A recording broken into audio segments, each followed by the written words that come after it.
علیہ وسلم تسلیما۔ اللہم صلی علی سیدنا و مولانا محمد صاحب التاج والمعراج والبراق والعلم دافع البلاء والوباء والقحط والمرض والالم اسمہ مکتوب مرفوع منقوش فی اللوح والقلم سید العرب والعجم جسمہ مقدس معطر مطہر منور فی البیت والحرم شمس الضحیٰ بدر الدجا صدر العلا نور الہدی قاف الورا مصباح الظلم جمیل الشیم شفیع الامم صاحب الجود والکرم واللہ عاصمہ وجبریل خادمہ والبراق مرکبہ والمعراج سفرہ وسدرۃ المنتہی مقامہ وقاب قوسین مطلوبہ والمطلوب مقصودہ والمقصود موجودہ سید المرسلین خاتم النبیین شفیع المذنبین انیس الغریبین رحمت للعالمین راحت العاشقین مراد المشتاقین شمس العارفین سراج السالکین مصباح المقربین محب الفقراء والغرباء والمساکین۔ کمرے سے طالب علم کو مسجد میں لیا۔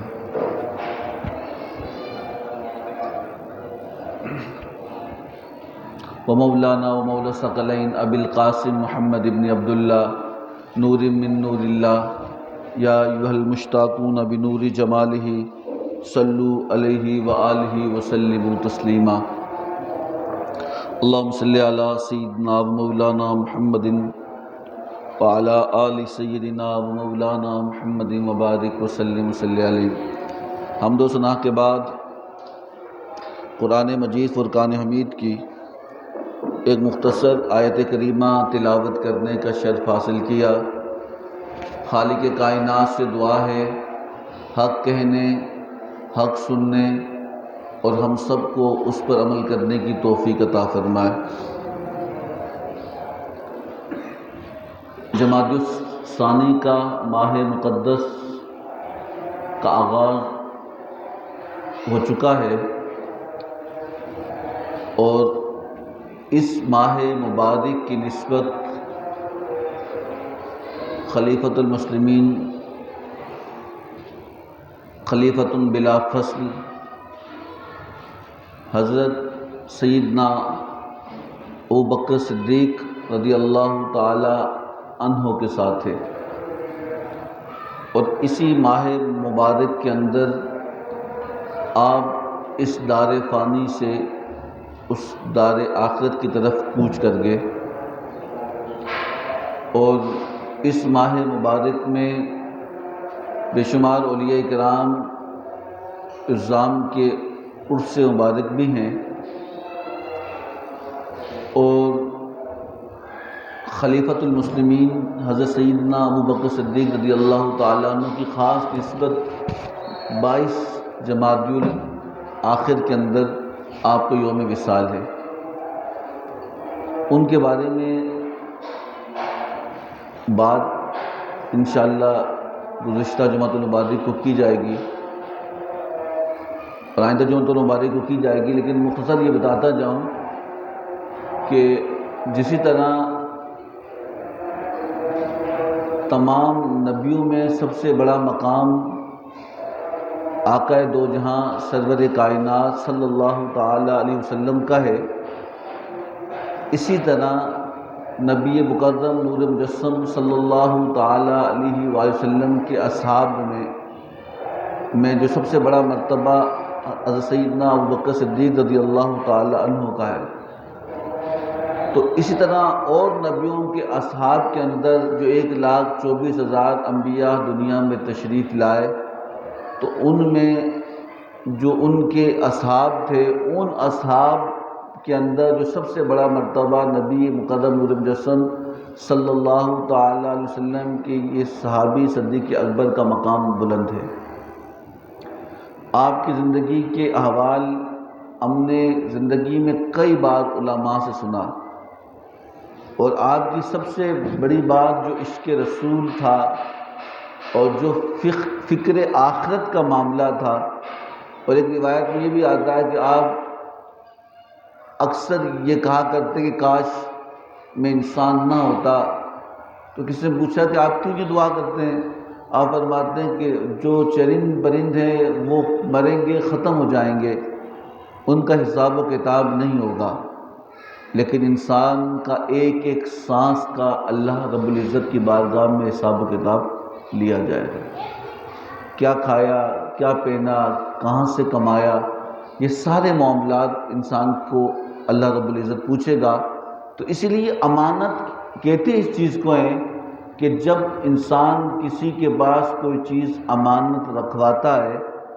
تو اس امانت کے اندر رکھنے والے کا یہ ذمہ داری ہے کہ اس کے اندر کوئی چیز کم نہ ہو۔ اگر کسی شخص نے کسی کے پاس اگر رقم کی صورت میں کوئی چیز رکھی ہے کہ مثال کے طور پر 1000 روپیہ کسی نے کسی کے پاس امانت رکھوائی، تو جب وہ طلب کرنے کے لیے آئے گا تو وہ 500 نہیں لوٹائے گا، وہ 1000 ہی لوٹائے گا، کیونکہ وہ امین تھا، اس کا حق تھا کہ اس کی حفاظت کرتے۔ تو اسی طرح زندگی بھی اللہ کی دی ہوئی امانت ہے، اور اس امانت کا ہم پر یہ حق ہے کہ جس نے یہ ہمیں عطا کی ہے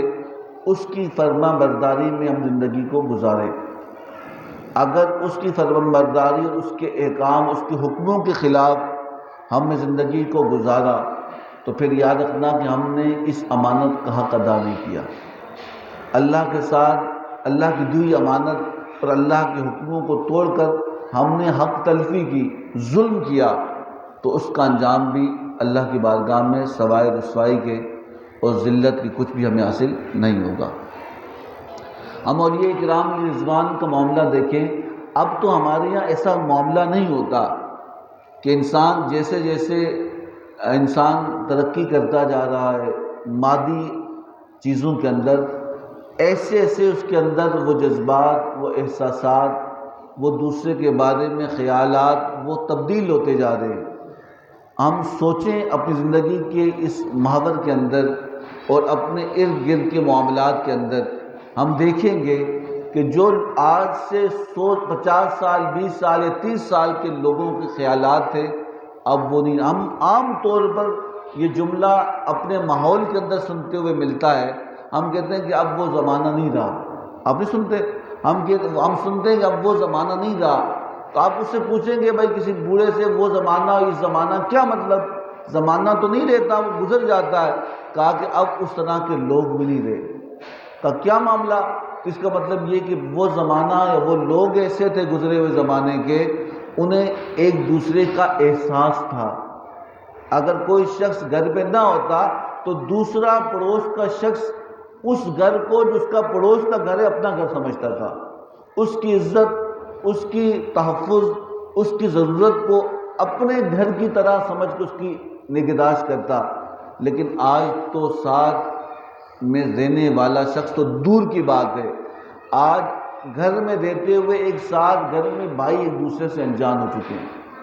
ان کے اندر احساس مروت، احساس ذمہ داری وہ دور دور تک نظر نہیں آتا۔ آج ایک ہی چھت میں رہنے والے بھائی بھی ایک دوسرے سے بہت دور نظر آتے ہیں۔ تو اصل میں جب ہمارے اندر یہ احساس ختم ہو گیا، یہ احساس کیوں ختم ہوتا ہے؟ اور صوفیہ فرماتے ہیں کہ اس لیے ختم ہوتا ہے کہ جب انسان کو یہ خوف نکل جاتا ہے کہ اس نے کہیں حساب دینا ہے، اس سے کوئی پوچھے گا، اس کے ساتھ اس کو رب تعالیٰ کی بارگاہ میں اس کی پوچھ گچھ ہوگی، وہ معاملات جو اس کے پاس ہیں اس کے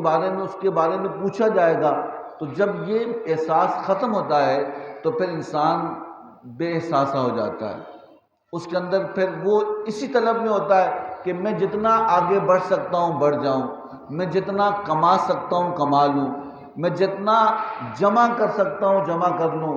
میں نہیں دیکھتا کہ اس کے اندر حلال ذرائع ہیں کہ حرام ذرائع، بس وہ کوشش کرتا کہ جتنا زیادہ دوسرے سے آگے بڑھ جائے وہی کمال پر ہے۔ لیکن کیا نام ہے، یاد رکھنا کہ زندگی یہ بتاتی ہے کمال پہ وہ نہیں وہ جو آگے بڑھ جائے، کمال پہ وہ ہے جو لوگوں کا درد محسوس کرے، بھلے پیچھے رہ جائے لیکن اس کے اندر احساس اگر ہوگا اور پھر اس کے اندر خوف خدا ہوگا تو پھر احساس پیدا ہونا شروع۔ امام اعظم کا ایک واقعہ مجھے یاد آیا کہ امام اعظم ابو حنیفہ رضی اللہ تعالیٰ عنہ مسلمانوں کے بہت بڑے امام گزرے ہیں، یہی بارش کا موسم تھا، تو آپ بارش کے موسم میں سے گزر رہے تھے، کیچڑ تھا، اور کیچڑ کی وجہ سے زمین نرم ہو چکی، اور کیچڑ کی وجہ سے پاؤں میں لگے ہوئے جوتے سے کیچڑ اترتا تھا، تو آپ گزرتے گزرتے ایک مکان سے گزرے، تو آپ کے جوتے میں لگا ہوا کیچڑ وہ اس مکان کی دیوار پہ لگا۔ کیا لگا؟ آپ نہیں گزرے، ہمارے یہاں نہیں ہوتا روز کا معاملہ، ہمارے یہاں لوگ پان تھوک کے چلے جاتے ہیں دیواروں کے اوپر، کچرا پھینک کے چلے جاتے ہیں گھر کے سامنے، ہم کہتے ہیں وہ کچرے والا اٹھائے گا، گھر والا جانا، ہمیں کون دیکھ رہا ہے، ہمیں کون پوچھے گا، کوئی تو اس حد تک کا کون پوچھے گا، ہمیں کون پوچھنے والا ہے، کون ہم سے بات کرنے والا ہے؟ ایسا نہیں ہوتا۔ امام اعظم ابو حنیفہ کے پاؤں سے وہ کیچڑ ہی لگا، کوئی دیوار پہ گولی نہیں لگی، کیچڑ لگا، آپ وہیں کھڑے ہو گئے کہ اب میں کیا کروں۔ ہمارے یہاں آج بھی بارش ہوئی ہمارے یہاں،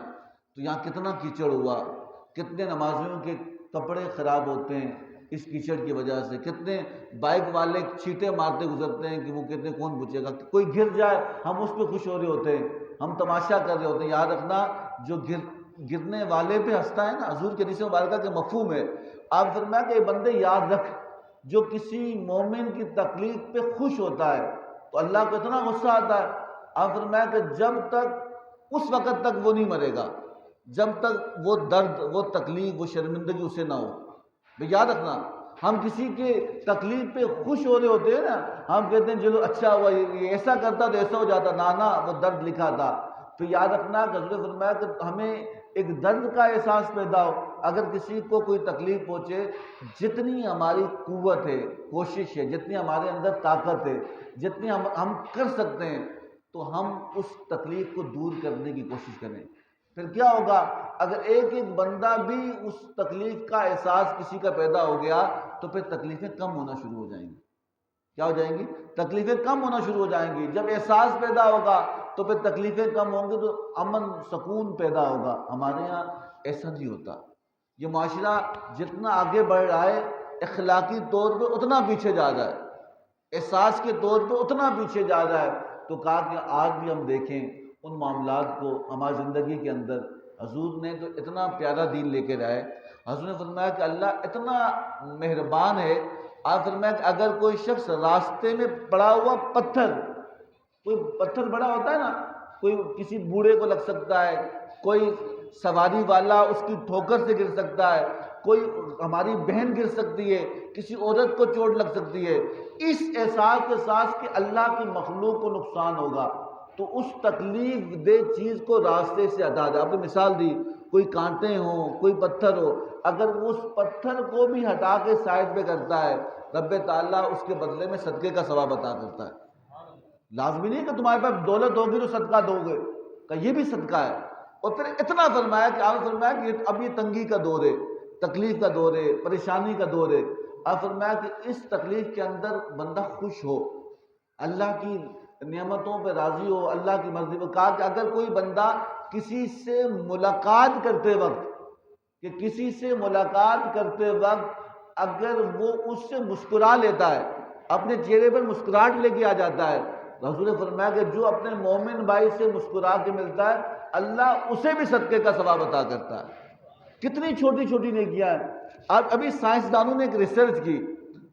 ابھی کی حالیہ بات ہے کہ سائنسدانوں نے ایک ریسرچ کی، انہوں نے پتلے رکھے، جو نہیں رکھے، ڈمیاں رکھی ہوتی ہیں کپڑوں کی، انہوں نے ایک ہال بنایا اور اس ہال کے اندر ایک ایسی مجسمے رکھے، ڈمیاں رکھی کہ جن کی شکلوں کے اوپر، جن کے چہرے غم زدہ تھے، جو رو رہا تھا، 100 کے قریب وہ صورتیں رکھی، اور وہاں سے لوگوں کو گزارنا شروع کیا، اور جو وہ صورتیں تھیں، وہ ڈمیاں رکھی تھی، وہ مجسمے رکھے تھے، وہ افسردہ شکلوں والے، رونے والے، غم زدہ شکلوں والے تھے، اور لوگوں کو وہاں سے گزارا۔ جب وہ اس حال سے گزرے، اور گزرتے وقت جب وہاں سے ایک دروازے سے گزرے اور دوسرے دروازے سے جب نکلے نا، جو ان شکلوں کو دیکھ کے نکلتا تھا نا، اس کا چہرہ بھی اترا ہوا تھا، وہ بھی غمزدہ ایسے کر کے جا رہا ہے۔ انہوں نے دوسری ریسرچ کی اور دوسرے حال کے اندر دوسرے لوگوں کو گزارا، اور وہاں پہ 100 کے قریب وہ ڈمیاں رکھی، وہ مجسمے رکھے، وہ مسکراتی ہوئی شکلیں تھیں، ہنسی ہوئی شکلیں تھیں، اور لوگوں کو اس حال سے گزارا، کوئی بات نہیں تھی، چہرہ ہی دیکھ رہے تھے نا، چہرہ۔ تو کہا کہ جب وہ اس حال سے گزرے اور گزر کر جب وہ باہر نکلے نا، ان میں سے ہر شخص ہنستا ہوا نکل رہا تھا، وہ خوش ہوتا ہوا۔ تو انہوں نے اس بات کو نوٹ کیا کہ دیکھو ہم نے یہ ریسرچ اس لیے کی کہ لوگوں جب تم کسی سے ملتے ہو نا، بھلے غم ہو نا تو وہ دل میں رکھنا، لیکن چہرے پہ مسکرانا یہ سنت رسول ہے۔ اس کو اپنے چہرے کو خوش کر کے ملنا، تمہارے ملنے سے دوسرے بندہ بھی خوش ہو جائے گا۔ وہ غم وہ تکلیف کا معاملہ الگ ہے، وہ معاملہ الگ ہے۔ تو اس لیے اس بات کو بھی یاد رکھنا کہ ہم اپنی زندگی کے اندر اس طرح کے معاملات کو کریں کہ کسی سے تکلیف نہ ہو ہماری وجہ سے۔ میں اکثر کیوں کہتا ہوں، اصل یہ حقوق العباد میں شامل ہوتا ہے۔ اللہ اپنے حق معاف کر لے گا، اللہ جو ہے وہ اپنے حق معاف کر لے گا، وہ بڑا مہربان ہے، لیکن مخلوق کا حق کسی نے کھایا ہے، اللہ اس وقت تک معاف نہیں کرے گا جب تک اس بندے نے اسے معاف نہ کیا۔ امام اعظم ابو حنیفہ بڑے امام تھے نا، آپ کا معاملہ تھا کہ آپ حدیثیں جمع کرتے، حدیثیں آپ ایک ایک حدیث کو سیکھنے کے لیے آپ ایک شہر سے دوسرے شہر کا سفر کرتے، یہاں تک کہ آپ کو پتہ لگتا کہ نبی کی ایک حدیث اس بزرگ کے پاس ہے،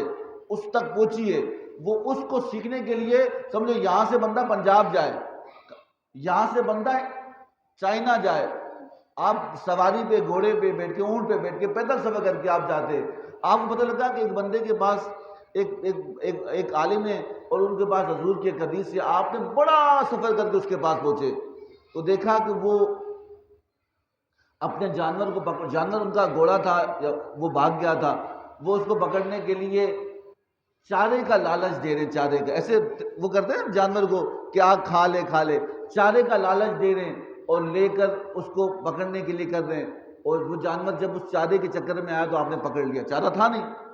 تو جب امام اعظم ابو حنیفہ نے جب یہ دیکھا، آپ نے کہا چارہ نہیں، وہ نہیں، آپ اتنا احتیاط کرتے تھے اس معاملات میں، آپ نے جب دیکھا وہ نہیں ہے تو آپ اس شخص نے کہا کہ آپ کیوں ملنے آئے؟ کہا میں نے سنا تھا کہ آپ کے پاس کوئی حضور کی حدیث ہے اور میں اس حدیث کو لینے کے لیے آیا، جب میں نے آپ کا عمل دیکھا نا، آپ نے جانور کو دھوکہ دیا، چاہے آپ کا ہی تھا، تو میں نے سوچا کہ اس سے حدیث نہیں لوں گا، آپ بغیر حدیث سنے واپس چلے گئے، کہا کہ اس حدیث کو بھی نقل نہیں کروں گا جو دھوکہ دے رہا ہے جانور کو، اس حد تک احتیاط تھی۔ امام اعظم ابو حنیفہ کا ایک واقعہ ایسی میرے ذہن میں آیا تھا، تو جب وہ کیچڑ کا وہ مٹی کا کیچڑ اس مٹی کی دیوار پہ پڑا، آپ وہاں کھڑے ہو کے سوچنے لگے، آپ نے سوچا کہ اگر میں اس دیوار کو سے کیچڑ کو اتارتا ہوں، کیا کرتا ہوں، کیچڑ کو اتارتا ہوں تو دیوار کی مٹی بھی گرے گی جس سے دیوار بدنما ہو جائے گی، اگر میں چھوڑ جاتا ہوں یہ ایک عیب لگ جائے گا اور یہ بھی گناہ ہوگا اور اچھی بات نہیں ہے، بدنما ہو جائے گی۔ آپ اسی اپنے سفر روک دیا، وہیں کھڑے ہو گئے پریشانی کے عالم میں، دیوار کو کھرچوں یا اس کو چھوڑ کے گزر جاؤں، اسی پریشانی میں آپ کھڑے تھے تو اچانک گھر کا دروازہ کھلا تو گھر کا مالک باہر نکلا، وہ عیسائی تھا، وہ عیسائی شخص تھا، اس نے امام اعظم ابو حنیفہ کو دیکھا تو دوبارہ دروازہ بند کرنے لگا، آپ نے فرمایا بند نہ کر، اس نے کہا امام میں نے قرضہ دینا ہے، آپ کا میں نے ہزاروں روپے قرضہ دینا ہے، میں نے دیکھ کے اس کی چھپ رہا ہوں کہ میرے پاس پیسے نہیں ہیں اور میں نے آپ کو دیکھ لیا آپ میرے گھر کے سامنے شاید قرضہ لینے آئے تو اس لیے میں چھپ رہا ہوں۔ آپ نے فرمایا کہ اس بات کو چھوڑے، بڑی مشکل میں پھنس گیا ہوں، تو قرضے کے چکر میں چھپتا ہے، جا اللہ حاضر ہے، اللہ جانتا ہے، میں نے اپنا سارا قرضہ تجھے معاف کر دیا، سارا قرضہ معاف کر دیا، لیکن تو مجھے اس مشکل سے بچا۔ وہ عیسائی شخص تھا، اس نے تو پتہ نہیں کون سی مشکل ہو گئی، کوئی ڈاکہ پڑ گیا، کوئی چوری ہو گئی۔ آپ فرمایا کہ بھائی کیا مسئلہ ہے؟ اس عیسائی شخص نے امام اعظم ابو حنیفہ سے پوچھا کہ مسئلہ کیا ہے؟ آپ فرمایا کہ میں ابھی آ رہا تھا، آتے ہوئے میرے پاؤں سے کیچڑ اچھلا اور تیرے دیوار پہ پڑا، وہ پریشانی سے سن رہا ہے، یہاں تو لوگ پوری چیزیں لے کے چلے جاتے ہیں، کہتے ہیں یار بس کوئی نہیں، کون پوچھے گا، یہاں تو کہتے ہیں مال مفت دل بے رحم، جس کو مل جاؤ کہتے ہیں ہمارا حق ہے، ہمارا ہے۔ وہ ایک بندہ تھا نا، ایک بندہ وہ کسی راستے میں سفر کر رہا تھا تو اس سے کسی نے پوچھا بھائی ٹکٹ دے، اس نے کہا کون سا ٹکٹ، تم ہوتے کون ہو ٹکٹ مانگنے والے، یہ ملک ہمارا، یہ ملک ہمارا، اس میں رہنے والے، یہ ساری سواریاں ہماری، ہم اس کے باشندے ہیں تو ہم کیوں پیسے دیں ٹکٹ دیں، ہم تو اس میں فری سفر کریں گے۔ وہ بندہ بھی شریف تھا، اس نے وہاں کسی پولیس والے کو بلایا، اس نے کہا بھائی بندہ ہے پیسے بھی نہیں دے رہا، آگے دلائل دے رہا ہے، ایک تو ہمارے یہاں غلط کام بھی کرتے ہیں اور اس کے اوپر دلائل بھی دیتے ہیں کہ ایسا میں ٹھیک کر رہا ہوں، اس کا یہ ہمارا حق ہے۔ بھائی حق نہیں ہوتا، یہ حق نہیں ہوتا۔ اس نے کہا اس کو کہا ٹکٹ دو گا، کس ٹکٹ گئی؟ ملک ہمارا، یہ شہر ہمارا، یہ جگہ ہماری، ہم اس کے پیسے کیوں بھرے؟ تو پولیس والے نے کہا کہ سب بھائی سچ کہا، یہ ملک بھی تمہارا ہے، یہ سب کچھ تمہارا ہے، لیکن جیلیں بھی تمہاری ہیں، وہاں کی بھی سفر کر کے آؤ، وہاں سے بھی گھوم کے آؤ، وہاں بھی کچھ ٹائم لگا دو۔ اسی لیے لگائے جو کہا کہ جب تک انسان، اور اس لیے حضرت مولا علی کرم اللہ وجہ الکریم کا قول ہے، آپ نے فرمایا کہ یاد رکھنا کہ ظلم سے، کفر سے نظام چل سکتا ہے، کافر ہو عدل کرے نظام چل سکتا ہے، لیکن ظلم سے کبھی کوئی نظام چل سکتا، بولیں؟ تو امام اعظم حنیفہ نے اپنے یاد رکھنا، باتوں سے بات سن کے انسان عمل کرے نہ کرے وہ الگ بات ہے، لیکن ہم اپنے اعمال کے اندر، اپنے کردار کے اندر ایسا کریں کہ کسی کو بولنا نہ پڑے کہ تو ایسا کر، کسی کو نہ بولنا پڑے تو میری بات مان، کسی کو نہ بولنا پڑے کہ بھائی تو یہ کام کر۔ بس آپ گھر کے اندر آپ باپ ہیں تو آپ کو بچوں کو نہ بولنا پڑے کہ تو یہ کام کر، آپ کا عمل ایسا ہو کہ اولاد دیکھ دیکھ کے خود بخود اس کام پہ چلنا شروع ہو جائے۔ ہم کہتے نہیں وہ کام کریں، ہم مارتے ہیں، سب کچھ کرتے ہیں نا۔ تو امام اعظم ابو حنیفہ نے اس سے کہا کہ مجھے اس مسئلے سے، اس مشکل سے بچا دے کہ میں پھنس گیا ہوں، اگر تیری دیوار سے کیچڑ کو اتاروں گا تو مٹی بھی گرے گی، اگر چھوڑوں گا تو یہ بدنما ہوگا۔ تو وہ شخص رونے لگا، اس نے کہا میں نے بڑے بڑے لوگوں کو دیکھا، بڑے بڑے لوگوں کو دیکھا کہ آپ یہ کون سی دنیا کی بات کرتے ہو کہ یہ کوئی پھنسنے والی بات ہے، بس کیچڑ لگ گیا تھا آپ گزر جاتے۔ تو فرمایا کہ نہیں، اے بندے تو نہیں جانتا، میرے رسول صلی اللہ تعالی وسلم نے فرمایا کہ اللہ ہر بندے سے پوچھے گا، ہر بندے سے سوال کرے گا، اس کے ہر اعمال کے بارے میں پوچھے گا۔ اگر میرے رب نے مجھ سے پوچھا میرے اس عمل کے بارے میں، اس بندے کی دیوار خراب ہوئی، تو نے اس کے ساتھ یہ غلط کیوں کیا، تو میں کیا جواب دوں گا؟ میں بوڑھا آدمی ہوں، میں کمزور ہو چکا ہوں، میں پکا ہوا پھل ہوں، میں کبھی ٹوٹ جاؤں گا، میری آخری وقت ہے، تو مجھے اس مشکل سے بچا دے۔ اگر میرے رب نے مجھ سے پوچھ لیا اس مسئلے کے بارے میں تو میں کیا جواب دوں گا؟ میں بڑا مشکل میں ہوں، مجھے بچا دے۔ وہ شخص رونے لگا، وہ عیسائی تھا، اس نے کہا کہ اے امام اعظم ابو حنیفہ، میں نے بڑے بڑے لوگ دیکھے، بڑے بڑے لوگوں کو دیکھا، بڑے جو مالدار لوگ دیکھے، وہ کسی کو اگر کام پہ رکھتے بھی ہیں، اگر خدا نہ خواستہ وہ ایک دن نہیں آتے تو 4 دن کی تنخواہ کاٹتے ہیں۔ وہ کہتے ہیں نہیں یہ جرمانہ ہے، اس بیچارے نے جو 4 دن کی تنخواہ کٹ رہی ہے، اس نے کام 1 دن کی چھٹی کی، اس مزدور نے 3 دن تو کام کیا، ہم اتنے ظالم ہیں، اس کی مجبوری کا فائدہ اٹھاتے ہیں، ہم 4 دن کی تنخواہ نہیں دیں گے، ورنہ اگر تو نہیں مانیں گے ہم تجھے نکال دیں گے۔ وہ مجبوری کی حالت میں وہ سہ جاتا ہے۔ یاد رکھنا وہ تو کچھ نہیں کر سکتا، لیکن رب بہت کچھ کر سکتا ہے۔ ہم اس کا جو حق کھا رہے ہیں، اب وہ غریب شخص، وہ مزدور شخص، وہ کمزور شخص تو کچھ نہیں کر سکتا، لیکن یاد رکھنا کہ وہ مالک بہت کچھ کر سکتا ہے۔ حضور نے فرمایا کہ یاد رکھنا کچھ چیزیں ایسی ہیں نا اللہ کے درمیان وہ حائل نہیں ہوتی، اس میں کوئی پردہ نہیں ہوتا۔ تو صحابہ نے پوچھا اس میں کیا کیا؟ آپ نے بڑی باتیں بتائی۔ آپ نے فرمایا کہ یاد رکھنا کہ مظلوم کی آہ جب نکلتی ہے نا، اس سے کوئی فرشتہ لینے نہیں آتا، وہ آج ڈائریکٹ اللہ کے پاس پہنچتی ہے، اور جب رب کے پاس ڈائریکٹ اس کی دستک پہنچتی ہے تو پھر یاد رکھنا کہ جس کا کوئی نہیں ہوتا اس کا کون ہوتا ہے؟ بولے، جس کا کوئی نہیں ہوتا اس کا کون ہوتا ہے؟ تو کہا یاد رکھنا کہ تم بڑے مضبوط ہو سکتے ہو، لیکن رب سے مضبوط۔ اگر کبھی آپ نے ایسا کیا، کبھی آپ نے ایسا سوچا کہ اگر یہ عمل میرے ساتھ ہوتا کہ میں اگر کوئی کام کرتا اور اس کی جگہ پہ وہ پورے پیسے، میں ایک دن کسی مجبور میں چھٹی کر لیتا اور اس کے بدلے میں 4 دن کے پیسے کاٹتا، تو میرے دل پہ کیا گزرتی،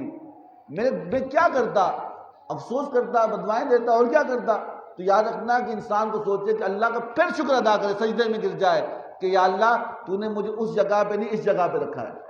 رب کا کرم ہے نا، تجھے دینے والا رکھا، تجھے مالک بنایا، تیرے ذمہ لوگوں کو مخلوقات کے کام لگا دیے، تو یہ تو مقام شکر تھا، تو ناشکری کیوں کرتا ہے؟ ہمارے یہاں کیا ہوتا ہے، بندے میں زندگی کے نشیب و فراز کے اندر کبھی تنگیاں آتی ہیں نا، پریشانیاں آتی ہیں، تو وہ اپنا بجٹ کلوز کرتا ہے، بجٹ اس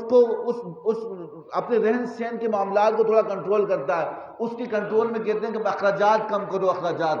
کیا کرو، ابھی حالات ٹھیک نہیں، اخراجات کم کرو۔ اخراجات کیا کم کریں گے کہ پہلے 1000 روپے کا بیلنس موبائل میں ہوتا تھا 500 کا کر لو، نہیں نہیں وہ تو 1000 روپے کا ہی ہوگا۔ پہلے کھانے میں یہ 2 ڈشیں تھی اب 1 کر، نہیں نہیں وہ 2 ہی ہوں گی۔ کیا کم کرنا ہے بھائی؟ جو تم کسی غریب کی مدد کرتے تھے، جو اللہ کے نام پہ دیتے تھے، کسی مسجد میں دیتے تھے، کسی مدرسے میں دیتے تھے، وہ کم کر لو تاکہ ہمارا خرچہ چل جائے، عیاشیاں چل جائے، وہ سارا کام چل جائے۔ اس بیوقوف کو یہ نہیں پتا کہ تم جہاں سے روک رہے ہو، رب کا وعدہ ہے تم وہاں 1 دو کے میں 70 لوٹاؤں گا۔ وہ جگہ ہم روک رہے ہوتے ہیں اللہ کی راستے میں دینے کے، کہ وہاں سے ہم بجٹ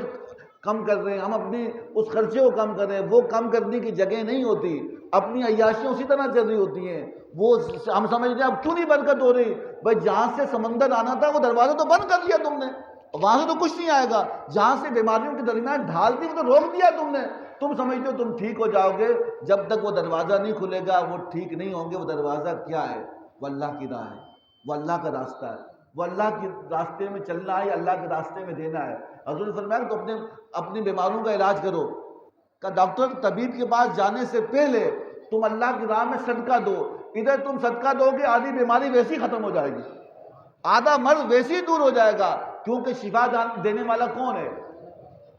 کون ہے شفا دینے والا؟ آپ چلے جائیں آکسفورڈ کے اندر، آپ چلے جائیں بڑے بڑے امریکہ کے بڑے بڑے ہاسپٹل کے اندر، وہاں کا کوئی ڈاکٹر، آپ ایسا ڈاکٹر بتا دیں مجھے جو کہ میں اسپیشلسٹ ہوں اور میرے پاس مریض آئے وہ ٹھیک ہو جائے گا، وہ کبھی نہیں کہے گا۔ وہ کہے گا میں اسپیشلسٹ ہوں، میں اس میں اسپیشل ڈپلوما میں نے کورس کیا ہوا ہے، میں فقط علاج کروں گا۔ ٹھیک اللہ کرے گا۔ تو یاد رکھنا کہ تم جتنی دوائیاں بدل لو ٹھیک وہیں سے ہونا ہے راستہ۔ جب رب تو کہا کہ یاد رکھنا کہ اپنی زندگی کے اندر جب کوئی مشکل آ جائے نا تو تم اللہ کی راہ میں دینا شروع کر لو۔ تو وہ کیوں؟ جب اعتماد، ایمان، یقین ہوگا نا ہمارے پہ، تو پھر اللہ رب العزت اس یقین کو خالی نہیں لٹائے گا۔ تو کہا کہ ہم میں اگلا جمعہ المبارک کو بات کروں گا حضرت رابعہ بصری کا یقین کیا تھا۔ اگلا جمعہ ٹائم ختم ہو چکا، میں مختصر بات کر کے حضرت امام اعظم ابو حنیفہ نے کہا کہ میرا مسئلہ حل کر لو، تیرا قرضہ معاف جو تو نے مجھ سے لیا، میں پیسے معاف کرتا ہوں، مجھے بچا لے۔ اللہ کی بارگاہ میں پوچھ گچھ سے جا کر تیرا یہ دیوار خراب کی۔ وہ شخص رونے لگا، عیسائی تھا، اس نے کہا میری دیوار کی مٹی بعد میں اتارنا، پہلے کفر کی مٹی ہٹا کے مجھے کلمہ پڑھا دو۔ کہا مجھے پہلے میں کلمہ پڑھا دو۔ کہ ایسا دین کہ جو اتنی باریک چیزوں کے بارے میں کہتا ہے کہ دیکھیں خیال کرنا تم وہ تو نہیں دیکھ رہا لیکن وہ دیکھ رہا ہے، خیال کرنا وہ تو نہیں جانتا لیکن وہ جانتا ہے، خیال کرنا آپ کوئی بندہ جس فیلڈ کے اندر یاد رکھے، وہ کاروبار کرتا ہے، مزدوری کرتا ہے، کچھ کرتا ہے، یاد رکھے تم 1 روپیہ بھی آگے پیچھے کرو گے نا اس جس سے کرو گے وہ نہیں جانتا، لیکن ایک بندہ جان رہا ہے، ایک شخص جان رہا ہے، ایک ذات جان رہی ہے جو ہمیشہ اللہ کی نگاہ کے اندر ہے، اس سے کوئی چھپ نہیں سکتا، اس سے کوئی آڑ نہیں ہے۔ تو جب بندے کا یقین رب پہ ہوگا نا پھر کوئی کام مشکل نہیں ہوگا۔ تو ہم اپنی عادات کو، اپنے اطوار کو، اپنے رہن سہن کو، میں حضرت بایزید بستامی کا ایک واقعہ یاد تھا جو کفن چور نے توبہ کی اور پھر قبر میں جتنے مردے تھے کیا تھا، انشاءاللہ اگلے جمعہ المبارک کو بتاؤں گا کہ ہمارے معاملات ایسے نا ہم اللہ رب العزت کی بارگاہ میں کہتے ہیں کہ اللہ جنت دے اور کام دوزخ والے کرتے ہیں، اللہ میں حج کروا اور طلب ہمارے ان لوگوں کی طرف ہے جو اللہ کے دشمن ہیں۔ ہم اللہ سے کہتے ہیں ہم نیک ہو جائیں، یا اللہ مجھے ہماری اولاد کو نیک کر، خود ہم ایک نماز بھی نہیں پڑھتے۔ تو ہمارے اعمال ایسے ہیں کہ ہم کہتے ہیں کہ یزید سے بھی دوستی، حسین کو بھی سلام۔ 2 منہ والا بندہ کبھی چل سکتا نہیں۔ قرآن کہتا ہے یا سیدھا مسلمان ہو یا کافر ہو، ورنہ منافق ہوگا نہ ادھر کا رہے گا۔ قرآن کہتا ہے مذبذبین بین ذالک لا الہ الا لا الہ۔ قرآن کہتا ہے جو 2 کشتی کا سوار ہوتا ہے وہ کبھی منزل پہ پہنچ سکتا نہیں۔ تو اللہ سے دعا کریں اللہ تعالیٰ ہم سب کو آپس میں اتفاق، اتحاد اور محبت نصیب فرمائے، امن سکون ہمارے گھروں میں، ہماری ذات میں، ہمارے معاملات میں نازل کرے، ہمیں نیک اعمال کرنے کی توفیق عطا فرمائے، ہر قسم کی فتنوں سے، شریروں کے شر سے محفوظ کرے، اور جو کچھ سنا اس پر عمل کرنے کی توفیق عطا فرمائے۔ وما علینا الا البلاغ۔